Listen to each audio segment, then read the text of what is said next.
ഇന്ന് കേരളത്തെ മുഴുവൻ ശ്രദ്ധയാർന്ന ഒരു സംവാദം നടന്നു യുക്തിവാദവും ഇസ്ലാമുമായി. യഥാർത്ഥത്തിൽ ആ യുക്തിവാദവും ഇസ്ലാമും തമ്മിലുള്ള സംവാദം അവസാനിച്ചപ്പോ ജബ്ബാർ മാഷ് കെലിമ പറഞ്ഞില്ലെങ്കിലും നമ്മൾ പറഞ്ഞ കെലിമത്ത് തൗഹീദിന്റെ ഔന്നത്യവും അതിന്റെ മഹിമയും എത്രത്തോളം വലുതാണ് എന്ന് നമുക്ക് മനസ്സിലായി. നമ്മൾ പറഞ്ഞ കെലിമത്ത് തൗഹീദ് എത്ര ഉന്നതമായ ഒരു വിശ്വാസമാണ് നമ്മുടെ ഹൃദയത്തിൽ നമ്മൾ വെച്ചു പുലർത്തിയത്. ഇത്രമേൽ മനോഹരമായൊരു ഖുർആനിനെയാണല്ലോ നമ്മുടെ ഹൃദയത്തിൽ ചേർത്ത് വെച്ചത് എന്ന് നമുക്ക് മനസ്സിലായിപ്പോയി. യഥാർത്ഥത്തിൽ ഈ ഒരു സംവാദത്തിൽ നിന്ന് ഞാൻ മനസ്സിലാക്കിയത്, ആ സംവാദത്തിൽ മഹാനായ ഇബ്നു അബ്ബാസ് റളിയല്ലാഹു തആല അൻഹുവിന്റെ തഫ്സീറുകളാണ് എടുത്തുദ്ധരിക്കപ്പെട്ടത്. എല്ലാവരും ഓർക്കണം, ഖുർആന്റെ പരിഭാഷ മാത്രമല്ല, നമ്മുടെ പൂർവ്വസൂരികളായ പണ്ഡിതന്മാർ എത്രത്തോളം അവഗാഹത്തോടുകൂടി ചേർത്തുവെച്ച ഈ തഫ്സീറുകളാണ് യുക്തിവാദത്തിന്റെ മുമ്പിൽ പോലും നമുക്ക് എടുത്തുദ്ധരിക്കേണ്ടി വന്നത്. ജബ്ബാർ മാഷെ സംബന്ധിച്ചോളം വെറും കാലാകാലങ്ങളായി യുക്തിവാദം ഉയർത്തുന്ന ആരോപണങ്ങൾ വെറും ബാലിശമായി ഉയർത്തി കാണിച്ചു എന്നല്ലാതെ കൃത്യമായൊരു നിരൂപണത്തിന് പോലും ഒരു വാഗ്വാദത്തിന് പോലും അദ്ദേഹത്തിന് കഴിയുമായിരുന്നില്ല. പക്ഷെ മറുഭാഗത്തോ വളരെ യുക്തിഭദ്രമായി സയൻസിന്റെ ആധുനികമായ തലങ്ങളെ മുഴുവനും ചേർത്തുപിടിച്ച് വിശുദ്ധമായ ഖുർആനിനെ വളരെ യുക്തിഭദ്രമായി വളരെ ആശയ സൗകുമാര്യത്തോടു കൂടി അവതരിപ്പിക്കാൻ കഴിയും. യഥാർത്ഥത്തിൽ ധാരാളം ആളുകൾക്ക് ഖുർആൻ എന്തെന്ന് ഇപ്പോൾ മനസ്സിലായിട്ടുണ്ടാവും. എനിക്കിത് പറയുമ്പോൾ ഓർമ്മ വരുന്നത്, യുക്തിവാദികൾ എന്നും വിളിക്കുമായിരുന്നു, നിങ്ങൾക്ക് സംവാദത്തിന് തയ്യാറായിട്ടുണ്ടോ? നമ്മുടെ ബഹുമാന്യ പണ്ഡിതൻ ഷുഹൈബുൽ ഹൈത്തമി അദ്ദേഹം എന്റെ ഫേസ്ബുക്കിൽ പേജിലൂടെ ഇവരെ പരസ്യമായി വെല്ലുവിളിച്ചതാണ്. ഇവര് വരാതിരുന്നിട്ടല്ലേ, അദ്ദേഹം വെല്ലുവിളിച്ചതാണ്.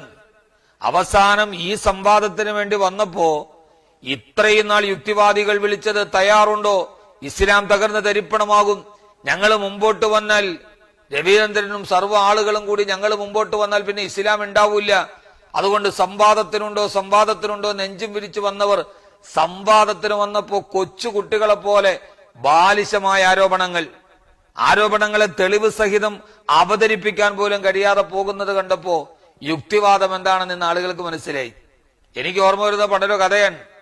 ഒരു കടത്തുവഞ്ചിയിൽ ആളുകൾ വന്നിരിക്കുന്ന സമയത്ത് ഒരു ചട്ടമ്പി ഇരിക്കുന്നുണ്ടായിരുന്നു. അയാൾ അതിന്റെ സൈഡില് ഒരു വലിയ മരപ്പലകൊക്കെ ഇട്ടിട്ട് ചമ്രം പടിഞ്ഞിരിക്കുകയാണ്, ഒരു വലിയൊരു മുണ്ടൊക്കെ കൊടുത്തിട്ട്. അദ്ദേഹം അവിടെ നിന്നിട്ട് എല്ലാരെയും ഭീഷണിപ്പെടുത്തും. കടത്തുവഞ്ചിയിൽ വന്ന് ഇറങ്ങുന്ന ആളുകളോട് പറയും, മര്യാദയ്ക്ക് കയ്യിലൊരു ഒരു കത്തിയുണ്ട്, മര്യാദയ്ക്ക് പൈസ തന്നോളൂ, ഇല്ലെങ്കിൽ നിങ്ങളെ ഞാൻ കുത്തി ശരിയാക്കി കളയും. വരുന്ന യാത്രക്കാരെല്ലാം അയാൾക്ക് പൈസ കൊടുക്കും.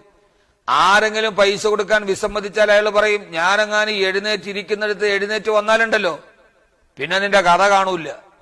അപ്പൊ അയാൾ എഴുന്നേറ്റ് വന്നാൽ പിന്നെ നമ്മുടെ കഥ കാണൂല്ലോ എന്ന് വിചാരിച്ച് ആളുകളെല്ലാം പേടിച്ച് പൈസ കൊടുക്കും. അയാൾ എല്ലാരെയും വരട്ടെന്ന്, ഞാൻ ഇരിക്കുന്നിടത്ത് നിന്നെങ്ങാനും ഞാൻ അങ്ങോട്ട് എഴുന്നേറ്റ് വന്നാൽ പിന്നെ എന്റെ ബാക്കി കാണൂല. അവസാനം ഒരു ചെറുപ്പക്കാരൻ വന്ന് വെല്ലുവിളിച്ച് പറഞ്ഞ, ധൈര്യം ഉണ്ട്, നീ എഴുന്നേറ്റ് വാ, നമുക്കൊന്ന് ഏറ്റുമുട്ടി നോക്കാം.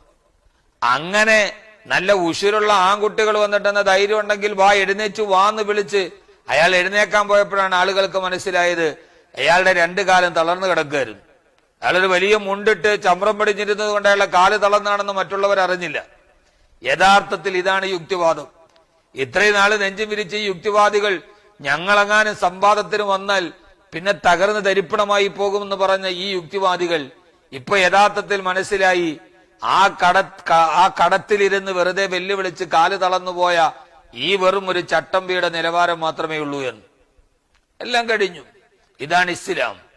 എന്റെ പ്രിയപ്പെട്ട സഹോദരങ്ങളെ, കൃത്യമായി മനസ്സിലാക്കിക്കൊള്ളൂ, ഇതാണ് ഇസ്ലാമിന്റെ സൗന്ദര്യം. ശാസ്ത്രത്തോട് ചേർന്ന് നിൽക്കുകയും ശാസ്ത്ര സത്യങ്ങളെ പറയുകയും ചെയ്ത വിശുദ്ധമായ ഖുർആൻ. ഈ ഖുർആൻ കയ്യിലുണ്ടെങ്കിൽ ആർക്കും വിജയിക്കാൻ കഴിയും. ഒരാളും ഇതുകൊണ്ട് പരാജയപ്പെട്ടു പോകില്ല. ഈ ഖുർആൻ കയ്യിൽ പിടിച്ചാൽ ഒരാളും പരാജയപ്പെട്ടു പോവില്ല. ഖുർആൻ അതിന്റെ സൗമ്യതയോടുകൂടിയാണ് സംവദിച്ചിട്ടുള്ളത്. ഖുർആന്റെ സംവാദം കഠിനമല്ല, കഠോരമല്ല. ഉദ്ഉ ഇലാ സബീലി റബ്ബിക ബിൽ ഹിക്മതി വൽ മൗഇലത്തിൽ ഹസന, വളരെ സുന്ദരമായ വാക്കുകളോടെ നിങ്ങൾ അവരോട് സ്നേഹ സംവാദം നടത്തിക്കോളൂ എന്നാണ് ഖുർആൻ പറഞ്ഞത്.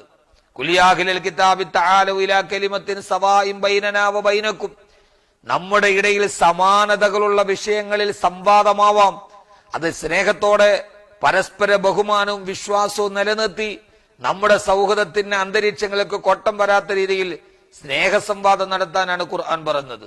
ആ ഖുർആനിനെ അത്രമേൽ മനോഹരമായി വരച്ചു കാട്ടാൻ കഴിഞ്ഞു എന്നതാണ് ഇന്നത്തെ സംവാദത്തിന്റെ ഏറ്റവും പ്രധാനപ്പെട്ട പ്രത്യേകത.